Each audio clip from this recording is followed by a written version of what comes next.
Hi, I'm Mikonis Fan, and today I'm going to take a quick look at the newest releases in the SEGA Ages series and decide if they're worth a recommendation for players old and new to these games.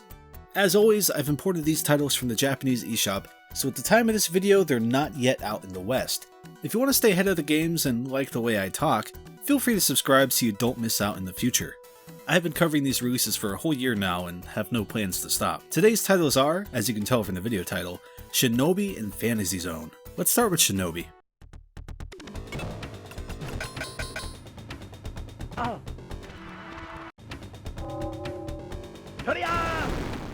Shinobi is a 2D action game released in arcades way back in 1987, kicking off a series of releases that made the Shinobi name a bona fide Sega classic, just as beloved as other names in their catalog like Streets of Rage. The premise is simple. An organization called ZEED is abducting children from Joe Musashi's ninja family. As Joe, you set out to rescue them and stop ZEED from whatever evil deeds they happen to be planning. That's basically it, short and to the point, but when you get to play as a classically cool ninja like Joe, that's all the investment you need. Similarly, the game is classically difficult. There are plenty of enemies that telegraph their moves quite clearly, but there are just as many who are happy to jump around with reckless abandon and almost seemed perfectly designed to land exactly where you may instinctively be moving to. You have a few methods under your belt to offset these enemies, such as a melee attack when you're up close, infinite shuriken at a distance, the ability to crouch and duck under attacks, and a magic screen clearing move you get the ability to use every stage. You can also jump, of course, and in some stages can even jump into a background layer to free some of your ninja pupils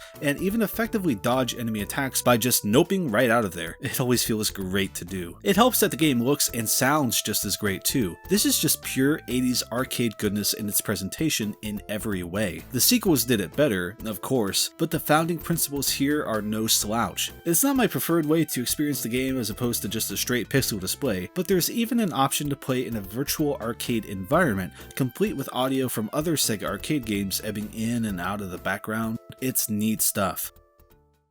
The expanded options help this release of Shinobi for new and less patient players alike. A lot of releases of old games you see nowadays have a rewind feature, where by holding a button you can reverse the game to bypass deaths and hits you've taken, and M2 have included that feature here. For a game like this, it's a make or break feature that aids the release in being more accessible to someone like me and lets me experience the game. Perhaps not in an ideal fashion, but otherwise I just look up a long play on YouTube, so I'll gladly take this route over that. The rewind alone is enough for me to recommend this release, in all honesty. But there are a few other nice inclusions. One is the stage select that lets you start a new game from any stage you've cleared previously. Always appreciated. You can also change enemy bullet speed, overall difficulty, and change the game from its Japanese version to its overseas version. As expected from an Ages release, there's a new Ages mode, this one letting you start as a more powerful Joe Musashi with more health and damage output. Not the most exciting, but I'll take it. A lot of these features are more geared to newbies like me, but there is an option for sadistic veterans to go through the game only with close range melee, no shuriken usage. Yeah, I'm not that strong of a human being. Kudos to those who are, but man, I cannot imagine. Lastly, to top it all off, as always, there are the expected inclusions like HD Rumble, leaderboards, and save states. I generally forget to mention these because they're so standard, but I figured I'd make a quick note here to mention that every Ages release has had them, and I expect each future release to have them. So that's the Shinobi release.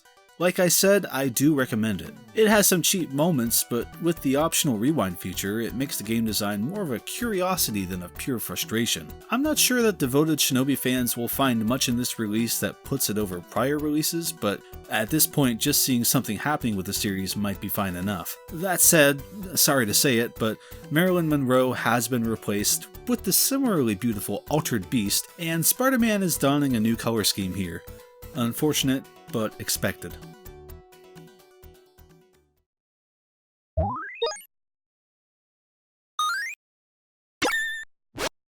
Long ago, far away in space, there existed a fantasy zone.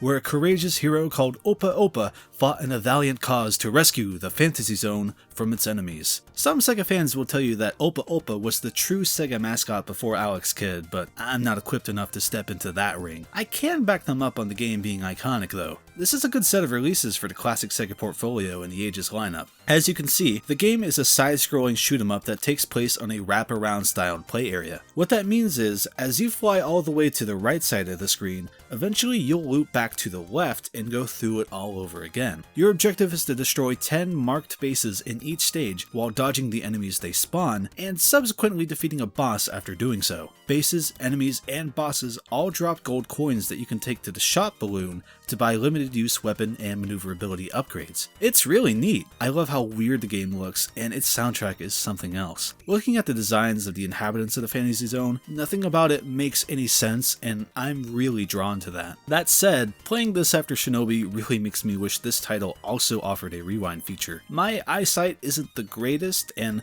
I'm often running into enemy bullets that I don't immediately notice. And I'm not blaming the game there, that is 100% a me issue. I just wish this game also had the rewind feature. It is what it is though, and the features that are here are actually pretty neat. It includes every feature included in the 3DS release, minus the actual stereoscopic 3D, naturally. This means the ability to save a game and select stages after they've been cleared, and an external coin stock that allows you to save unused coins for the next new game you start, which is actually really great. My favorite feature is also an optional map under the game area that gives you a better idea of where the enemy bases are to help you pinpoint exactly where you need to go. The 3DS release's Oppa Oppa mode also returns here, where you play as Oppa Oppa's brother. You don't find shot balloons in this mode, instead you tap into that coin stock for weapons that cost money per fire. It costs $400,000 to fire this weapon for 12 seconds. There are also cheats of sorts that are unlocked by saving up a lot of coins, such as extended weapon time, more gold dropped by enemies, and an infinite weapon usage as opposed to the limited duration of power-ups. All of this came from that prior release, and it's all really valuable stuff. Man, M2's 3DS re-releases were so good. And yes, it also includes the Mark III bosses that were added into that as well. So what does the Switch version bring exclusively? There's a time attack mode where the live system is gutted out, leaving you to focus entirely on reaching the end of the game. If you're like me and bad at this style of game, this may be the way to learn the game before launching into the original mode. It seems to be this release's usual Ages mode. And of course, like I said earlier, there's the usual leaderboards, replays, HD Rumble, etc. But all in all, that's all that seems to be exclusive to this version. If you bought the 3DS release and don't mind keeping that platform charged, you may not need to buy this. It actually reminds me a bit of the situation Outrun had, where most of the features were just ones returning from the 3DS iteration, which is understandable. The 3DS versions of that game and Fantasy Zone added so many fantastic things that it'd be very difficult to top them. Still, as someone who bought every single 3D SEGA release M2 made, I always find myself wanting a little more from the Switch incarnation in these situations. If you haven't played the 3DS version or Fantasy Zone period though, this is absolutely the one to get. I do like what the 3D treatment did for the game, but I imagine most people are carrying their Switches around these days, and the features here are fantastic for anyone who likes the genre. If you're a big Fantasy Zone fan and already have the 3DS release, I'd love to hear what you make of this version in the comments. Otherwise, that wraps up this video. I really do love checking in on these every couple months. Like I mentioned earlier, if you want to keep abreast of them with me, feel free to subscribe. Until then, I'll see you in a couple months for whichever titles happen to be next.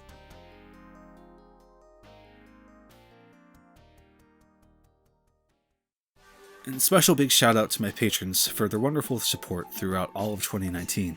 Thank you.